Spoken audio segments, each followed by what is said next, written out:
My name is Sarah Peden. I'm the Director of One Small Step in Community Development for FPWR. Before we get started with the panel, can I just see a show of hands from everyone in the room, everyone in the audience who has hosted a fundraiser either online or in person for FPWR? And please keep your hands up.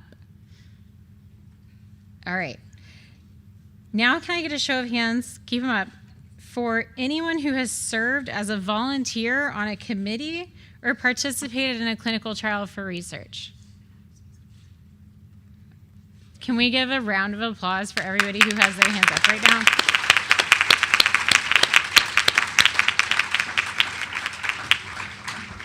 It's because of each of you who had your hands up, who's in the audience today, that we're here doing this. It's because of you that the research team was up here talking about the next steps.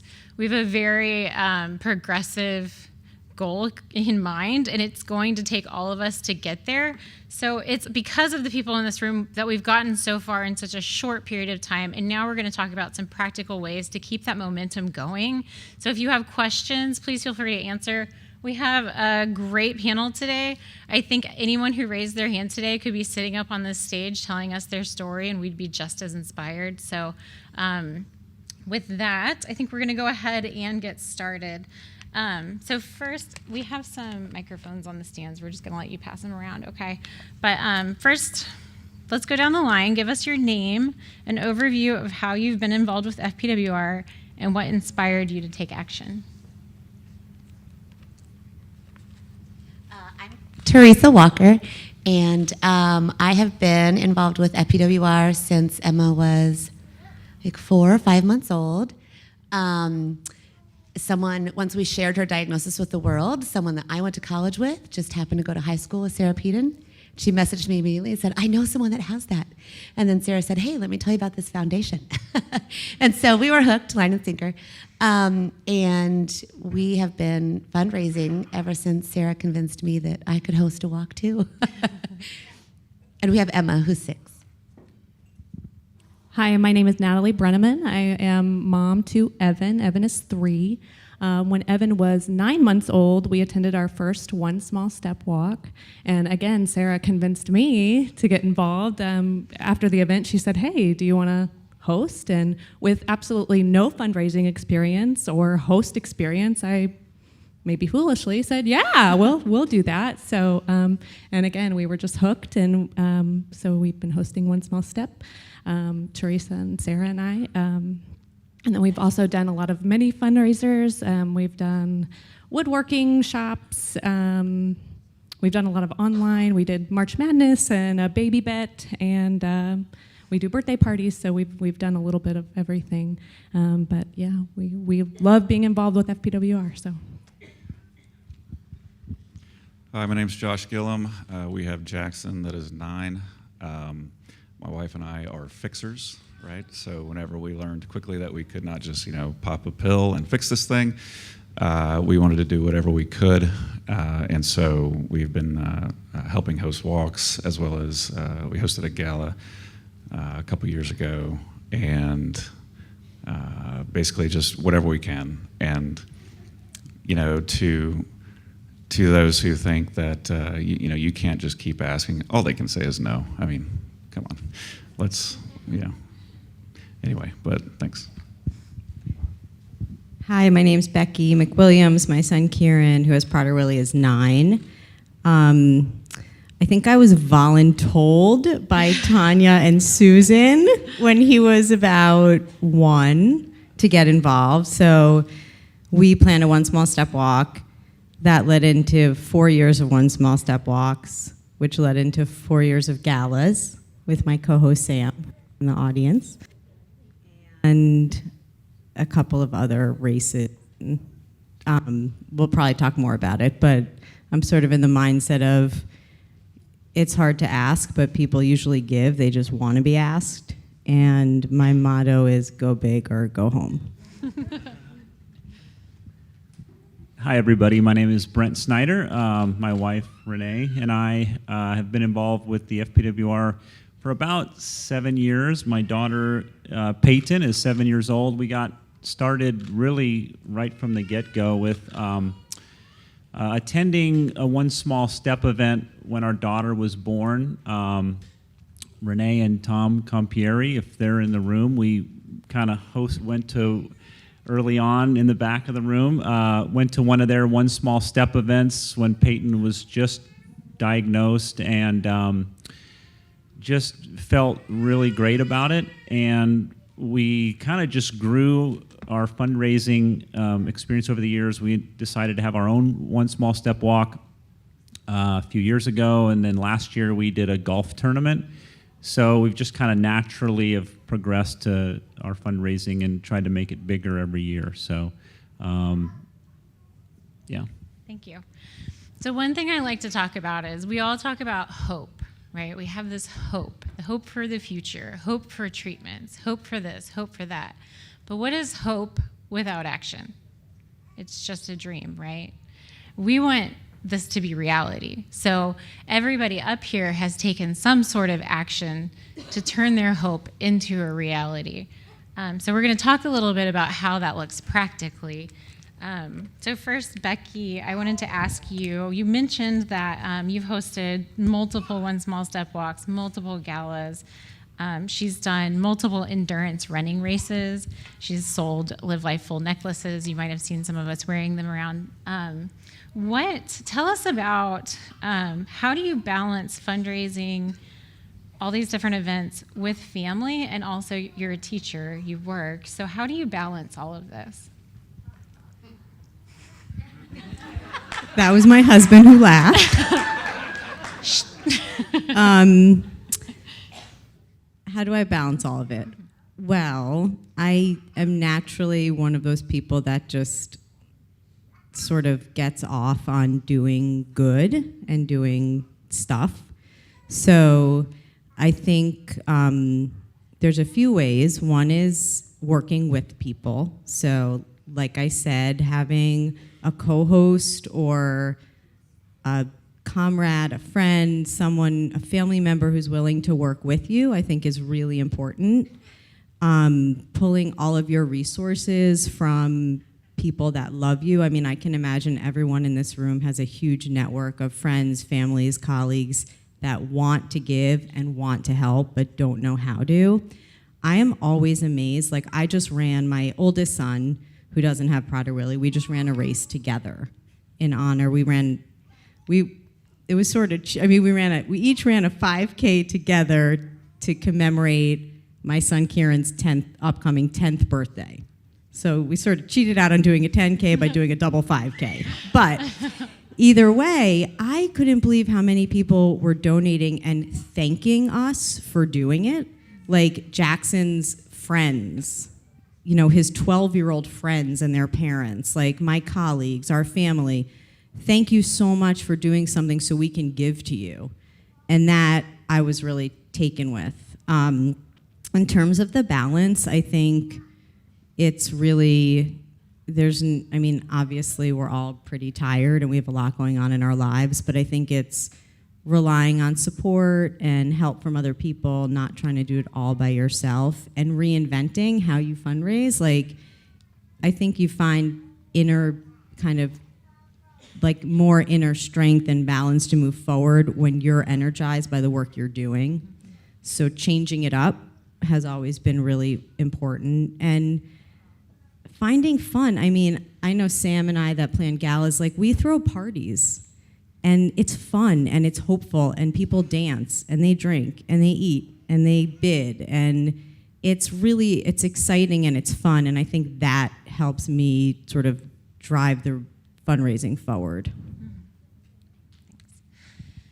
Teresa and Natalie, you guys have been doing this walk together now for 3 years together. I think we started 2 years before that, so it's been going on about 5 years now.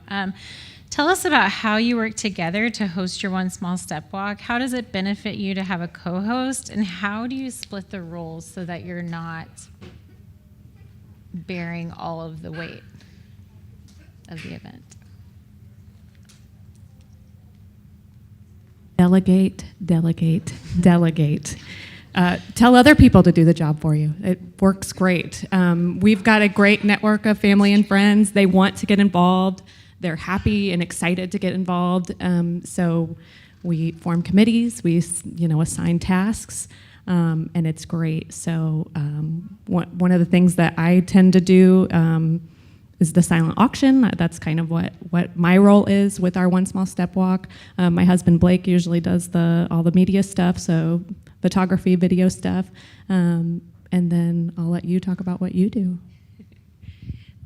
So she's totally right. Everybody wants to help. They want to have a job, and they're just gonna wait until you give them one, and then they just go do. So I feel like every year we've never had a problem getting volunteers. We've never had a problem with attendance or anything like that, because just like Becky said, they want to do something. Like when you get this diagnosis and as a parent, your immediate thought is, okay, how do I go out and fix this?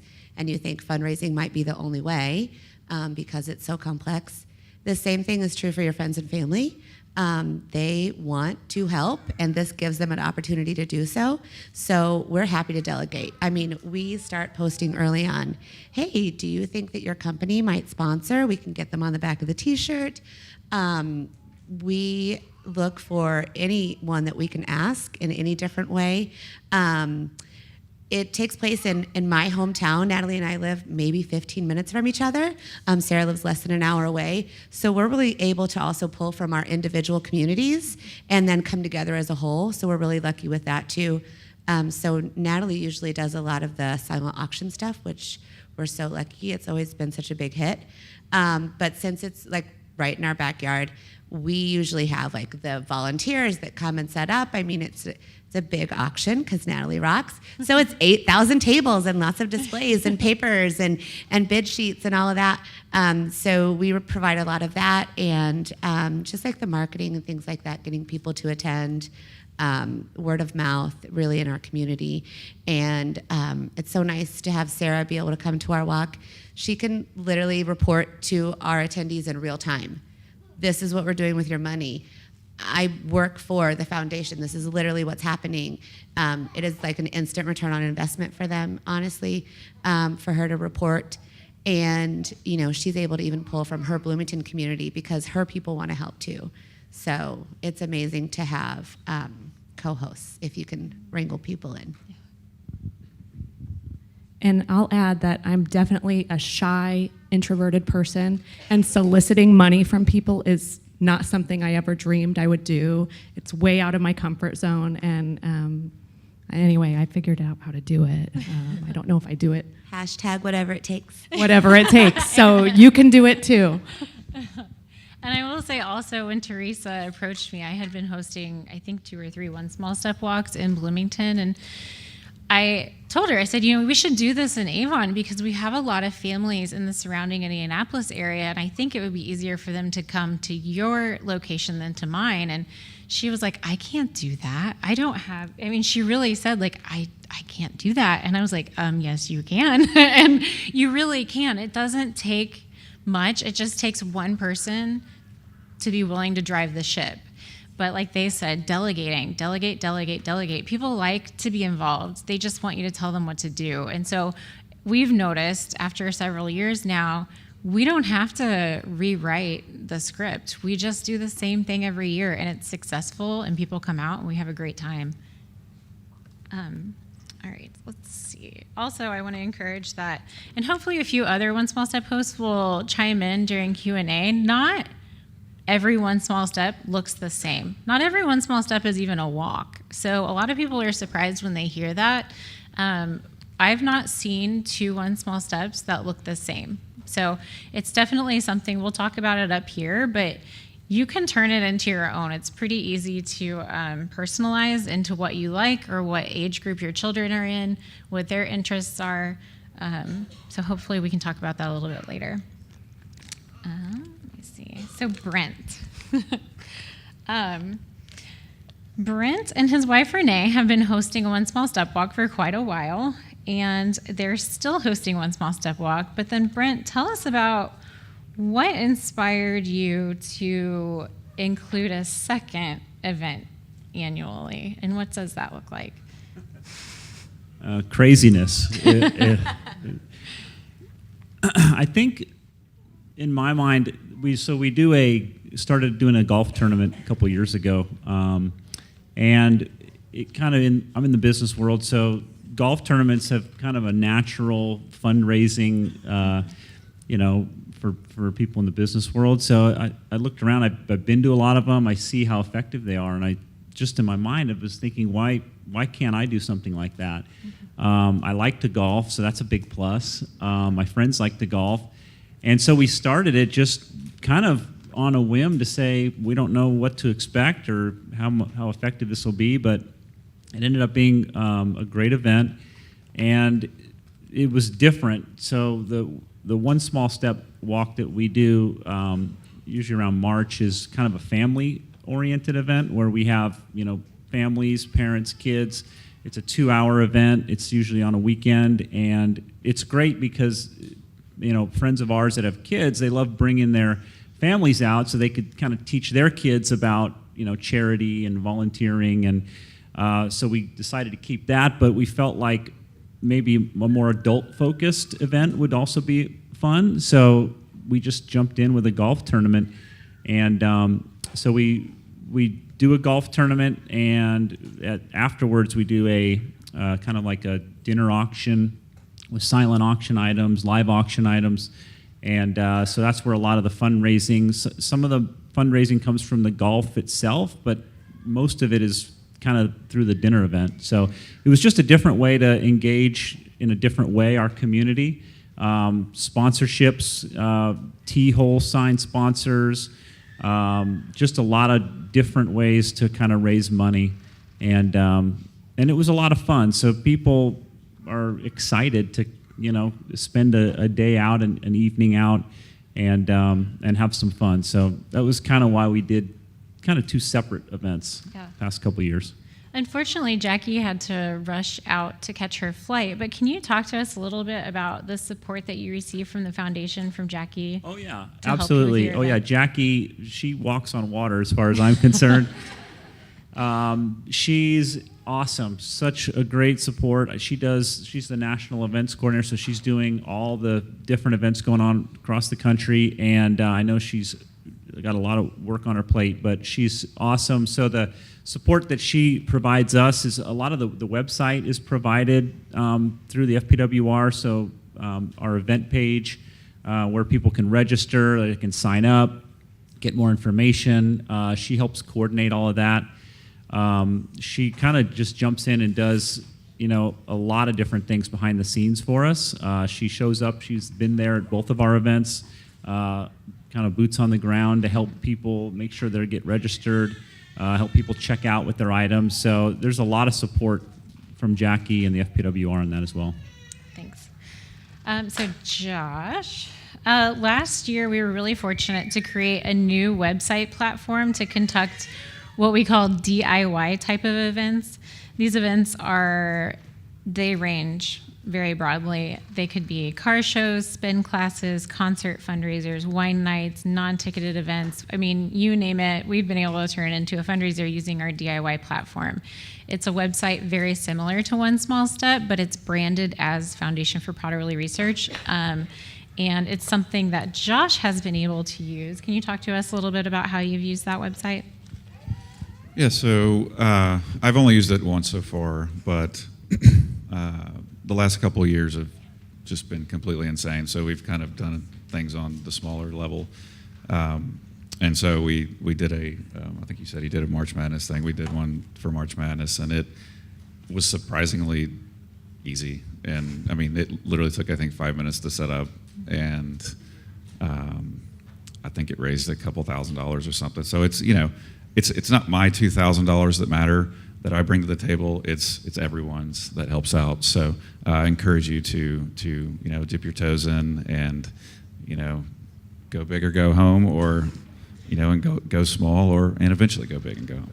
So yeah. So Josh had hosted a One Small Step walk, correct, and a gala, and then was hit by Hurricane Harvey, and so there was quite a bit going on at home, but he still wanted to contribute. And so who doesn't like basketball and March Madness, right? And it was a great way to still keep going and connect with the community and find something fun that he could continue to do while their family just rests and recovers. So, yeah. One more thing. So I have a friend that works for a very large Texas-based grocery store, and so one note that she talked to me about one time is, I asked her for a donation one year, and she said, hey, if you ask me in December, I'll be able to plan for the next year. And so she was only able to give me $1,000 for, because I asked her in November. So it was unplanned budget for that store. But so the next year I asked her in December, and so they could budget that spending for the next year, and she was able to give, I think, like $10,000. So think about things like that. I mean, everybody goes to the grocery store.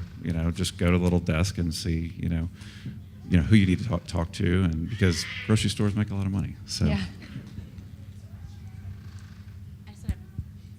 Piggyback on that too. I think it's really important to ask, like, your pediatrician, your dentist, your insurance guy, all of those things, they're providing a service for you. They want to see your child succeed too. The likelihood that your pediatrician is going to say no if you ask for a sponsorship, I mean, they might not reach out to you and say, oh, I heard you were doing a walk. But if you send them a sponsorship letter, they're going to jump on board. They know they're still going to see you in their office, so they're probably going to say yes. And it's good exposure for them too. Yeah, and those are all things that we provide to our hosts. So we can create a sponsorship letter that is specific to your event. We have national sponsorship letters for One Small Step. I've created flyers. I've created all sorts of letters for people to be able to use to take to their gym, even just to do a fundraiser at the gym, a donation class. So it's such a broad opportunity. It really just takes reaching out to us and asking, hey, this is what I'm into. What can I do? How can I make this a fundraiser? So as a parent, I've personally had an amazing experience asking my community for help, advocating for research, advocating for my daughter.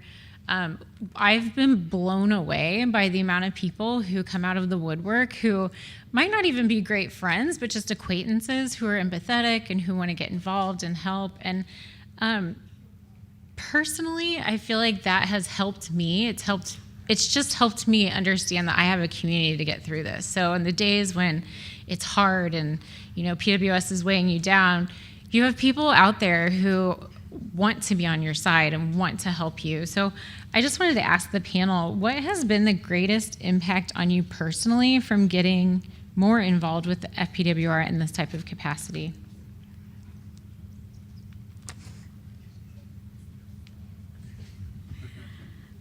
I think, Sarah, what you said, I can echo that. I also think that inevitably, as our kids get older and different, issues creep up, it can feel like life starts to move on and we're not doing that much. But fundraising, whether big, I joke about go big or go home. That's my own neuroses, which I'm not going to put on anybody else. But I've also done really small events as well. I think no matter what the event is, you just feel very empowered. You're really helping your child and you're really helping the community. So those really hard days or those really hard moments or those times where you see your child maybe shifting into the next phase or something, creeps up, you can hold on to this sort of empowered feeling of, but I'm working towards something. And I have all these people behind me working towards it with me, and I find that to be really powerful.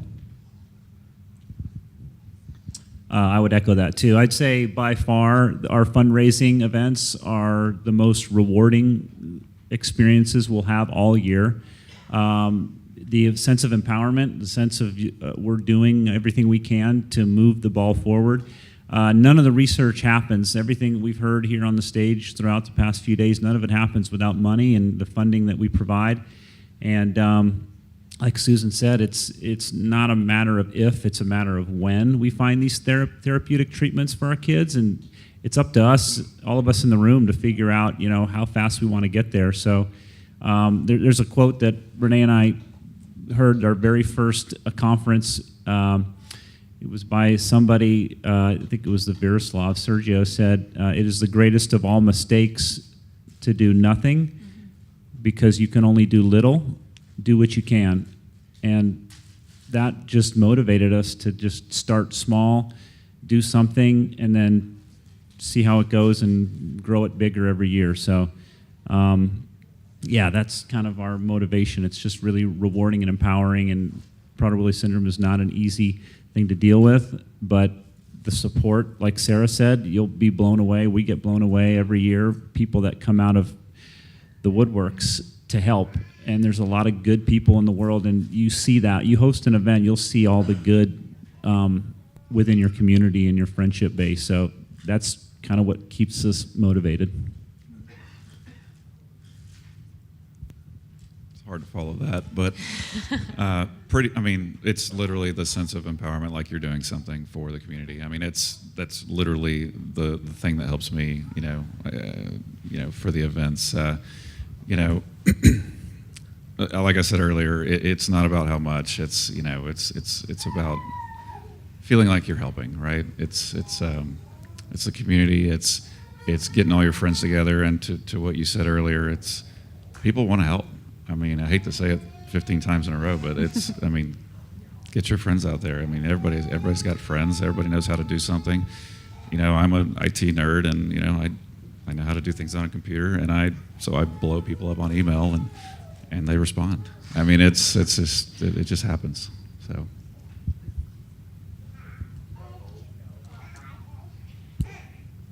I think so too. I'm echoing what everyone else says, but in the beginning, there's not much you can do. You have this floppy baby and you're tube feeding, and you can only get so many casseroles, right? Or they can only send you flowers or a card so many times. But hosting a walk and giving people opportunities to continue to serve your family, that's kind of the only way that your friends can kind of always continue to show support. You don't need another casserole when your 6-year-old is struggling with Prader-Willi, but they get that invitation to the walk and they're going to show up. And so it's just a way to continually keep people involved. And also, just to answer Charlotte's question earlier, so this is our 5th walk that we just had. And I felt the same way about, I feel so bad asking year after year. And last year, I remember they gave so much, and maybe I shouldn't even ask them this year, because, they're going to remember how much they gave. And that's really scary at first. But I don't think I've had people say no yet. Most people that donated year 1 are still donating year 5. I think the easiest thing you can do is just to keep them informed. We started just a Facebook page, like a group page for our walk. And so when FPWR releases like something that was published, or a clinical trial alert or anything like that, I just share it on our page. So they're getting constant updates in real time. And I just remind them, this is literally because of you. And I think about what Teresa Strong said about 5 years ago, there weren't any trials. And I think, 5 years ago was when we had our first walk. So I'm literally thinking, that was my Aunt Mary's $50 that, and it's over and over. That was 5 years ago. And so compounding to this, and now we're here. So it's the same for your guys. And you should never feel guilty for asking, because, we're such a small percentage of the grand population that's struggling.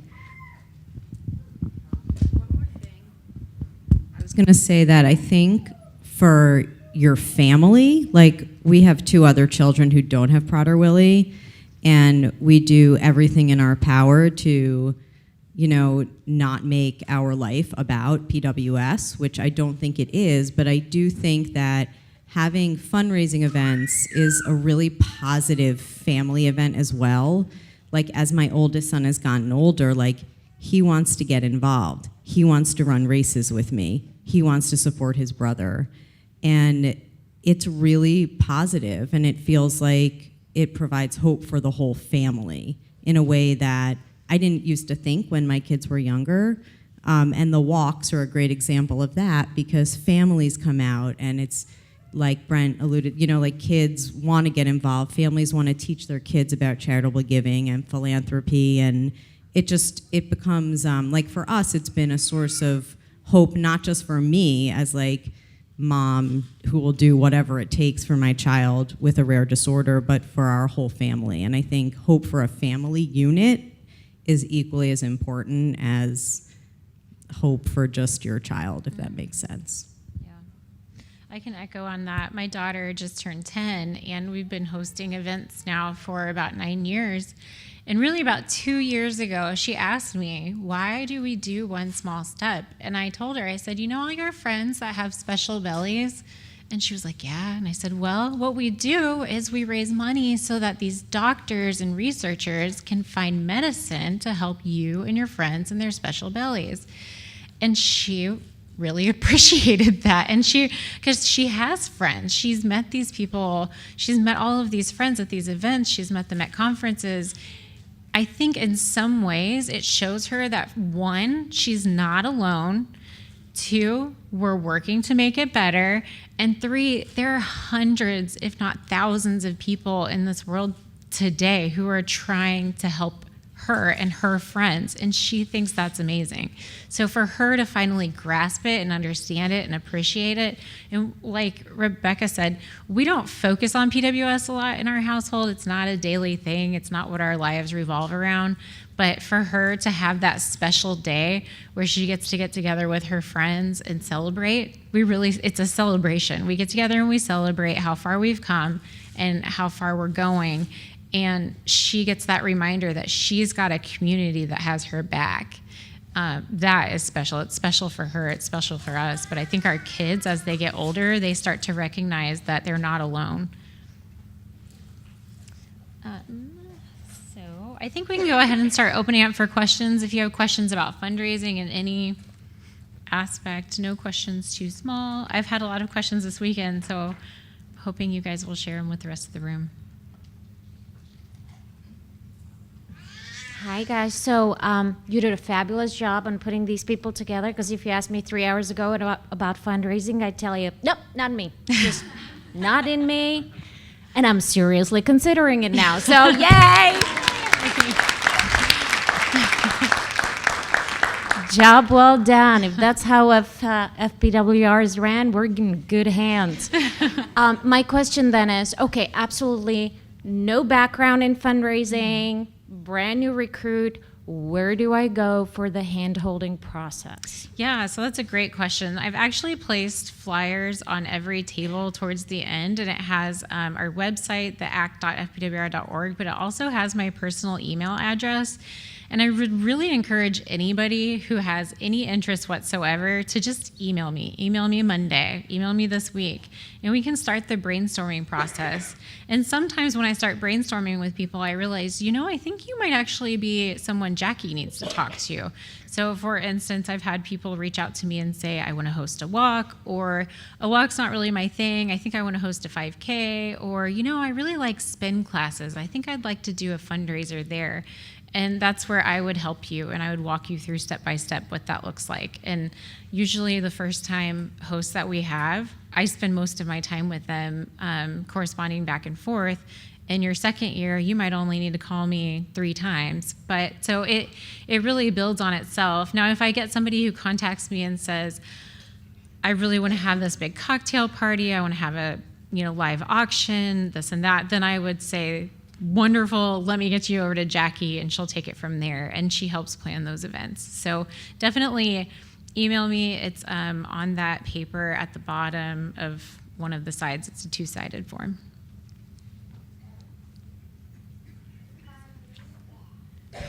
Hi, Sarah, I don't know if this question would be specifically for you and FPWR staff, but I'm a grandma, Jaden's 10, and this is my 10th conference. And every year we're having more and more grandparents come. Yeah.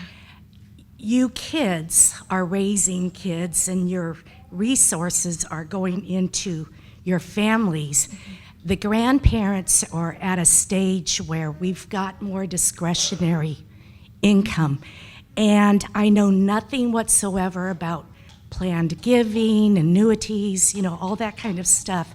Does FPWR have plans, has plans to hit up the grandparents in, we've taken care of, we just, 49 years of marriage, and we just did a will.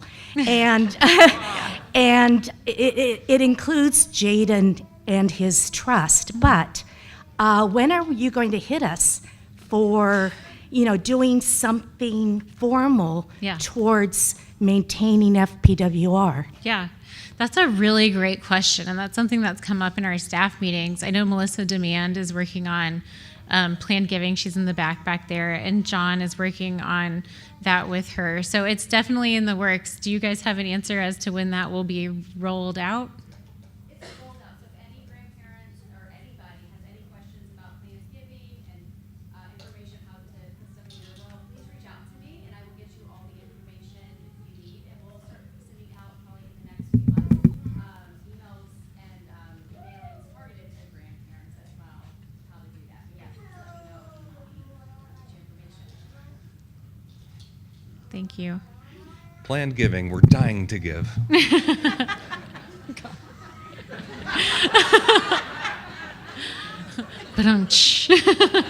Watching my son cringe back there. Hi, Sarah, I'm David. So one thing that has become popular in my world is these little pop-up concerts, pop-up events like that happen last minute, social media. Just Venmo us $100 and then show up. And it's really, really a popular thing in some cities. My question is, how do we do that so that their money goes directly to the foundation so they also get the tax benefit from that as well? Yeah, so we have the ability to set up on the website ways to do ticketed sales, if that's something that you're talking about. Yeah, as more far or as, less, yeah. Yeah, so if there was a concert, if we actually just had a DIY event where a dad was well known in the area for his band that had retired, and they came back to do kind of a big fundraiser where they all came together. They invited everybody. It was a big deal that they were coming back together to do this show, and they sold tickets at the door, and they raised, I want to say $8,000. It was a small concert event, and they did a really great job. But so we set him up with a page on our DIY site, and it just included the information.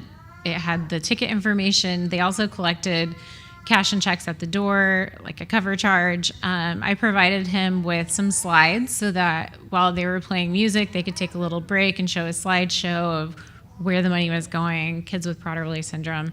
And they did really well with that. So if that's something that you're interested in, if you have connections to people who would be able to put on concerts, we could certainly do that. And then once you get it set up, you blast it out into the media. So you'll put it on Facebook. You can get, radio stations usually to donate some airtime, things like that. It's a lot of fun. Okay, thank you. Yeah, thank you. Are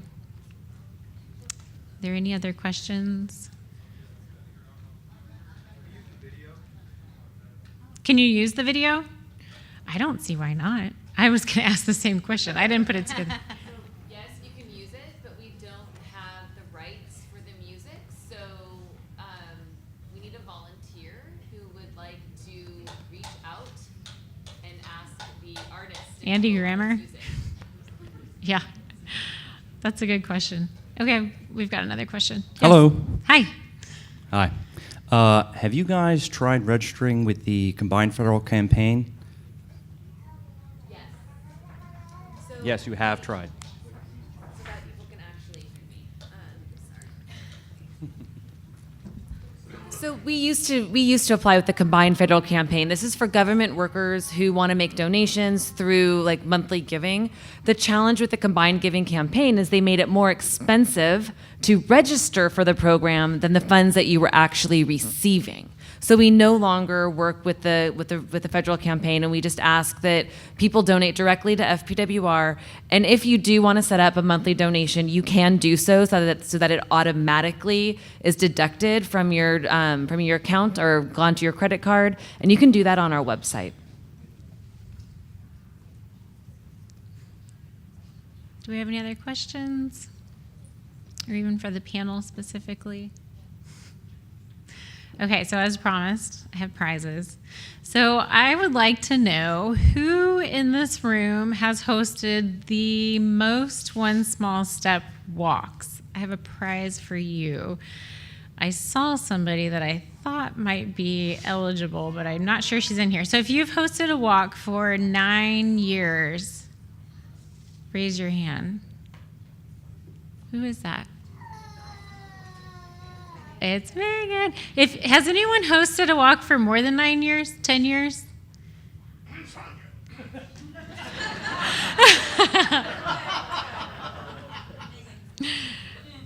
All right, Megan, I have a gift for you. If you want to come on up. I have more.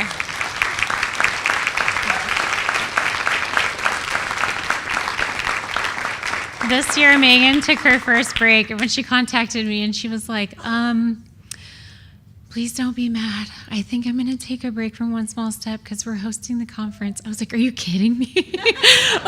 You take your break. Here, it's a blanket. Yeah, you're welcome. Okay, more prizes. Who in the room has the youngest child with Prader-Willi syndrome? If you have a child under the age of 12 months, can you raise your hand? Under 12, yeah, you might need to stand up. Anyone under 12 months? What about 13 months? All right, there's 3 of you. Figure out your birthdays. Somebody's the day before mine.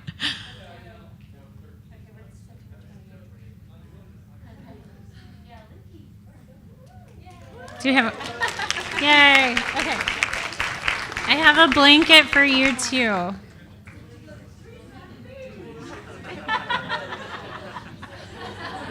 Is it the Hans? I can't see back there. Okay. Oh, that's exciting. We have a blanket for you. Okay. Who has traveled the farthest for this conference?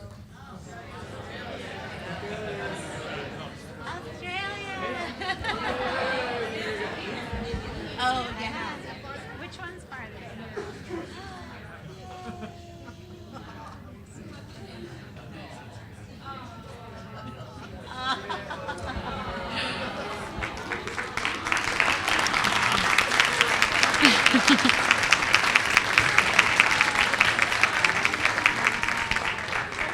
Okay, did we figure out geographically who has traveled the farthest?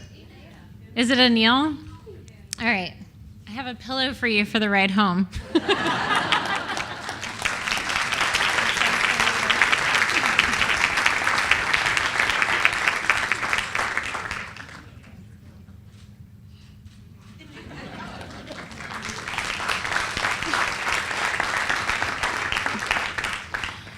Let's see, I have one more, and I felt like the last one was going to be tied, and it wasn't. So, do we have Australia here too, don't we?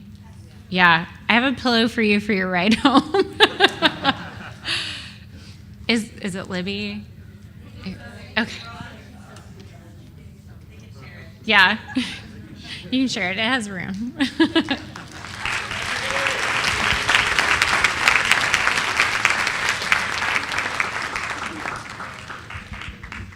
All right, well, thank you to the panelists. Thank you so much for coming up here and sharing your stories with us. If you have any questions after the conference, please feel free to email me. My email address is at the bottom of the pages that say Team FPWR. So thanks so much.